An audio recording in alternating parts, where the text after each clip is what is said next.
Hello friends, I welcome you all to my YouTube channel is my investment. Vodafone Idea के share में पूरी picture अभी बाकी है। फ्रेंड्स, 20 जुलाई की हियरिंग में जब ये बात ऑलमोस्ट क्लियर हो गई थी कि ऑनरेबल कोर्ट ने सारी बातों को सुनने के बाद में अपना फैसला रिजर्व किया, तो मार्केट एंटिसिपेट कर रही थी कि नेक्स्ट हियरिंग में इसको लेकर एक क्लियर वर्डिक्ट आ जाएगा। पर उसके बाद 2 हियरिंग हो चुकी हैं और स्टैगर्ड पेमेंट को लेके ऑनरेबल कोर्ट ने कोई ऑर्डर पास नहीं किया। फ्रेंड्स, आज की इस वीडियो में हम डिटेल में आपको ये बताने वाले हैं कि वो क्या रीज़न है जिसकी वजह से स्टैगर्ड पेमेंट को लेके एचईआर ड्यूज के जो वर्डिक्ट है वो डेफर्ड हो रहा है। आने वाले टाइम में किस तरह का फैसला इस पर आ सकता है। फ्रेंड्स, काफ़ी सारे फ्रेंड्स हैं जिन्होंने ये शेयर ऊपर के रेट पे लिया था क्योंकि गेन की एंटिसिपेशन में कि स्पेक्ट्रम पेमेंट को लेके एजीआर ड्यूज के पेमेंट को लेके फैसला आएगा, शेयर एक तेज मूव दिखाएगा। पर शेयर एक रेंज में फंसा हुआ है। उनकी अब क्या रणनीति होनी चाहिए, स्टॉक की चाल अब आगे कैसे रहने वाली है। फ्रेंड्स, फ्राइडे को इस केस की हियरिंग होती है। जस्टिस अरुण मिश्रा जो इस बेंच को हेड कर रहे हैं, वहाँ पर सरकार का पूरा फोकस फ्रेंड्स पिछली 2 हियरिंग में सिर्फ जो बात हुई है उन कंपनीज पे हुई है जो इंसॉल्वेंसी में। फ्रेंड्स, इस वीडियो को आप बहुत ध्यान से समझिए, आपको बहुत क्लियरिटी आ जाएगी कि आने वाले टाइम में किस तरह का जजमेंट स्टैगर्ड पेमेंट को लेके आ सकता है और उसके डेफर्ड होने का रीज़न क्या है, क्या वो बातें हैं, क्या वो डाउट्स हैं जिसको ऑनरेबल कोर्ट पूरी तरह से क्लियर कर लेना चाहती है। सिर्फ बात हो रही है 2 हियरिंग से उन कंपनीज के बारे में जो इंसॉल्वेंसी में है और कोर्ट का मानना है 40,000 करोड़ के आसपास का ड्यूज उनके ऊपर है। इस हियरिंग में कोर्ट ने स्टैगर्ड पेमेंट को लेके कोई भी वर्डिक्ट नहीं दिया है और हियरिंग जो है नेक्स्ट मंडे के लिए 17 तारीख के लिए डेफर्ड हो गई है। जो वोडाफोन, एयरटेल और भारती हैं, दोनों ने ही 20 साल का टाइम मांगा था कि हमें 20 साल का टाइम मिलना चाहिए। गवर्नमेंट ने, सॉलिसिटर जनरल जो गवर्नमेंट ऑफ इंडिया को रिप्रेजेंट कर रहे हैं, उन्होंने 20 साल का टाइम इनके लिए मांगा था। पर बाद में जब ऑनरेबल कोर्ट की थोड़ी सख्त टिप्पणी आई और वहाँ पर जो है उन्होंने बोला कि हमें सिक्योरिटी चाहिए, हमें एश्योरिटी भी चाहिए, तो वहाँ पर इन्होंने 15 साल का टाइम बोला था 20 जुलाई को कि 15 साल भी हमें मिल जाए तो हम स्पेक्ट्रम का ड्यूज पेमेंट कर देंगे। वहाँ पर ऑनरेबल कोर्ट ने अपना फैसला रिजर्व किया था, उसको लेके कोई भी वर्डिक्ट अब तक नहीं आया। फ्रेंड्स, क्या वो रीज़न है कि कोर्ट जो है वो वर्डिक्ट पास नहीं कर रही है और 2 हियरिंग से सिर्फ उन कंपनीज को लेके बात चल रही है जहाँ पर इंसॉल्वेंसी में कंपनीज चली गई है। फ्रेंड्स, अगर वोडाफोन आइडिया को 15 से 20 साल का टाइम मिलता है पेमेंट को ड्यूज करने का, तो कोर्ट इस बात को समझना चाह रहे हैं कि अगर हमने टाइम दे दिया और आने वाले टाइम में कंपनी इंसॉल्वेंसी में चली गई तो सरकार जो है अपना ड्यूज कैसे रिकवर कर सकती है। क्योंकि ऑलरेडी जो कंपनीज इंसॉल्वेंसी में चली गई हैं, एयरसेल हो गई, आरकॉम हो गया, और उनका जो एजीआर का ड्यूज है वो गवर्नमेंट रिकवर नहीं कर पा रही है, जिसको लेके सुप्रीम कोर्ट बहुत ज़्यादा स्ट्रिक्ट है। वो लगातार गवर्नमेंट को बता रही है कि हमें अपना फुल प्लान बताइए कि आप कैसे उसको रिकवर करोगे। फ्रेंड्स, वोडाफोन आइडिया की पूरी स्टोरी समझिए। 51 बिलियन डॉलर के आसपास का इन्वेस्टमेंट है जो लगभग 3.5 लाख 4 लाख करोड़ के आसपास बैठता है। 53,000 करोड़ एजीआर का ड्यूज है, 5700 crore one time spectrum charges है। इसके अलावा स्पेक्ट्रम का डेफर्ड चार्जेस भी इनके पास काफ़ी है। सब कुछ मिला के 1 लाख करोड़ से ऊपर का बैठता है। कुछ इसमें से पार्शली इन्होंने पेमेंट भी किया और काफ़ी की प्रोविजनिंग भी की हुई है। इसके अलावा 49,000 करोड़ की डेट इनके ऊपर बैंक से है। अब बात ये आती है फ्रेंड्स कि कल को अगर कंपनी रन नहीं कर पाती, शटडाउन होती है, तो सरकार स्पेक्ट्रम वापस ले लेगी, जो सॉलिसिटर जनरल कोर्ट को कह रहे हैं कि हमारे पास स्पेक्ट्रम सिक्योरिटी है। उस केस में भी जो एजीआर का ड्यूज है और वन टाइम स्पेक्ट्रम चार्जेस है उसका नुकसान जो है कंपनी को होना तय है। पर बैंक का उस केस में बहुत ज़्यादा नुकसान होना है क्योंकि फिर कंपनी इंसॉल्वेंसी में जाएगी और बैंक को बहुत हैवी हेयर कट लेना पड़ेगा, जैसे हमने इंसॉल्वेंसी प्रोसीडिंग्स में देखा है।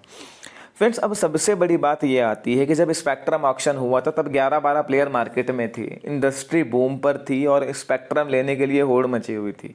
तब डील काफ़ी प्रीमियम पे हुई है। अब जब 3 प्लेयर रह गए हैं, उसमें से भी अगर एक प्लेयर चला जाता है तो वो जो स्पेक्ट्रम है उसकी वर्थ क्या होगी आने वाले टाइम में। अगर ऐसा कुछ होता है, क्या उसको बेच के सरकार अपना पूरा जो चार्जेस और ड्यूज है वो रिकवर कर पाएगी या नहीं, इस बात को कोर्ट क्लियर कर देना चाहती है। यही एक रीज़न है कि यहाँ पर वर्डिक्ट नहीं आ रहा है और सिर्फ उन कंपनीज को लेके लगातार बातें चल रही हैं जिनके पास एजीआर के ड्यूज हैं और वो ऑलरेडी इंसॉल्वेंसी में। क्योंकि कोर्ट ये क्लियर कर लेना चाहते हैं कि कल को अगर कंपनी इंसॉल्वेंसी में जाती है तो गवर्नमेंट के पास क्या क्या ऑप्शन बचते हैं, वो अपना कितना ड्यूज रिकवर कर लेगी। अगर वोडाफोन आइडिया को 15-20 साल का टाइम मिल भी जाए तो प्रमोटर को एक बड़ी इक्विटी इन्फ्यूज़ करनी पड़ेगी 5G स्पेक्ट्रम खरीदने के लिए, टेक्नोलॉजी जो आगे ट्रांसफॉर्म हो रहा है। फ्रेंड्स, यहाँ पर जो स्पेक्ट्रम की लाइसेंस फीस है और स्पेक्ट्रम यूजेस चार्जेस है वो बहुत ज़्यादा है। लाइसेंस फीस और स्पेक्ट्रम यूजेस चार्जेस, इसकी वजह से जो हम देख रहे हैं कि ये इंडस्ट्री इतना ज़्यादा बूम करने के बाद भी मार्जिन्स के फ्रंट पे लगातार श्रिंक हो रहे हैं और काफ़ी हैवी लॉसेस आपने देखा होगा। वोडाफोन आइडिया, इवन भारतीय एयरटेल को भी आने वाले टाइम में हो रहे हैं क्योंकि स्टैट्यूटरी ड्यूज बहुत ज़्यादा है। फ्रेंड्स, अब जो नेक्स्ट हियरिंग है वो मंडे को है। अब स्टैगर्ड पेमेंट पर ऑर्डर आएगा या नहीं आएगा? फ्रेंड्स, सबसे बड़ी बात, जो जस्टिस अरुण मिश्रा हैं वो 3 सितंबर को रिटायर हो रहे हैं, उससे पहले ये केस निपट जाएगा, इस बात के 100% चांसेस हैं। और लगातार आपने देखा होगा पहले जो हियरिंग थी वो 10 दिन, 15 दिन, इवन महीने बाद की डेट मिल रही थी। अब बैक टू बैक डेट यहाँ पे कोर्ट दे रही है क्योंकि कोर्ट इसको बहुत जल्दी से निपटाना चाहती है। वोडाफोन आइडिया ने भी बहुत क्लियरिटी दे दी है इक्विटी इन्फ्यूज़न को लेके, फंड रेजिंग को लेके, कि अगर हमें टाइम मिल जाता है तो फिर हम देखेंगे, हम अपना ऑप्टिक फाइबर वाला बिजनेस प्लस QIP के थ्रू जो फंड रेजिंग प्लान है और प्लस इनकी इंडस टावर में जो डील है वो मेगा फंड रेजिंग प्लान, इनके जो CFO हैं उन्होंने ऑलरेडी बताया था कि हम किस तरह से रिवील करने वाले हैं, उसको हम पूरा कैलकुलेट करेंगे। फ्रेंड्स, स्टैगर्ड पेमेंट पे जजमेंट आना चाहिए, इस बारे में कोई डाउट नहीं है, पर वो मंडे को आएगा, ये बहुत मुश्किल है। हो सकता है 1, 2, 3 हियरिंग और हों। कोर्ट ये बात बिल्कुल क्लियर कर लेना चाहता है कि अगर कंपनी इंसॉल्वेंसी में जाती है तो वहाँ पर गवर्नमेंट के पास क्या क्या ऑप्शंस बचते हैं। मीनवाइल जो आरकॉम और एयरसेल वाला इशू चल रहा है वहाँ पर भी अगर पूरी क्लियरिटी आ जाती है कि हाँ, गवर्नमेंट अपना प्लान बता देती है कि इस तरह से हम ड्यूज रिकवर कर लेंगे NCLT रेजोल्यूशन के बाद भी, तो लाइकली ये ऑर्डर भी बहुत जल्दी आ जाएगा। अब फ्रेंड्स, बात आती है ऐसे में इन्वेस्टर्स को क्या करना चाहिए। फ्रेंड्स, पहले भी हमने आपको ये बात कही थी कि जो डेवलपमेंट वोडाफोन आइडिया में पिछले 2, 2.5, 3 महीने में हुए हैं, काफ़ी वीडियोस में हमने आपको बताया है, वहाँ पे इस बात के चांसेस तो अब ना के बराबर हैं कि ये कंपनी सर्वाइव ना करे। यहाँ पर कंपनी भी सर्वाइव कर लेगी और इनको पेमेंट के लिए टाइम भी मिल जाएगा। उसके टर्म्स एंड कंडीशन और इंटरेस्ट रेट को मार्केट बहुत क्लोजली देखेगी। अगर वो जजमेंट इस तरह का आता है कि उसके बाद लगता है कि हाँ, ईजिली जो है वोडाफोन आइडिया जो है कॉम्पीट कर लेगी अपने पीयर्स को, तो वहाँ एक अच्छा खासा रन देखने को मिलेगा। अदरवाइज फिर जो ऐसा नहीं होता है, फिर भी प्रॉब्लम्स बहुत ज़्यादा रहती हैं। जो आउटफ्लो होगा इनका बाद में, चार्जेस होंगे, कैपेक्स होगा, उसको लेके तो फिर स्टॉक थोड़ा सा बढ़ेगा, फिर एक रेंज में आ जाएगा। हालांकि जब वो जजमेंट आएगा उसके बाद हम वीडियो बना के आपको बताएंगे कि अब क्या रणनीति होनी चाहिए। फिलहाल के लिए आप मान के चलिए स्टॉक एक रेंज में ही रहेगा। जो नीचे के लेवल पर बन चुका है 7 रुपये का, एक बहुत बड़ा बेस बन चुका है 7-8 रुपये के आसपास, पर यहाँ से स्टॉक अब नीचे जाए जब तक जजमेंट ना आए उसके चांसेस बहुत कम है। यहाँ पर फ्रेंड्स, हम पिछली वीडियो में भी आपको बता चुके हैं, फिर बता रहे हैं कि कंपनी की जो प्रॉब्लम है वो स्टैगर्ड पेमेंट के जजमेंट के बाद भी पूरी तरह से ख़त्म नहीं होगी।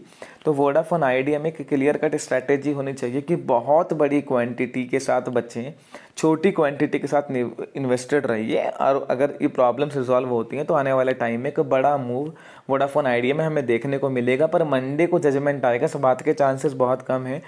इस वीडियो के बाद काफ़ी क्लैरिटी आपको आ गई होगी कि जो वर्डिक्ट डेफर्ड हो रहा है उसका रीज़न क्या है। इस बात के पूरे चांसेस हैं कि 3-4 हियरिंग ये बात और चलेगी कि वहाँ पर जो कंपनी इंसॉल्वेंसी के अंदर है उनसे किस तरह से जो है AGR का ड्यूज रिकवर किया जा सकता है। हालांकि फ्रेंड्स, 3 सितंबर भी अब दूर नहीं है और उससे पहले जजमेंट आएगा, इस बात के 100% चांसेस हैं। फ्रेंड्स, फर्दर आपकी कोई भी क्वेरी वोडाफोन आइडिया को लेकर हो, आप मुझे कमेंट सेक्शन में बता सकते हैं। वीडियो आपको पसंद आई है तो लाइक एंड शेयर कीजिए। Thank you.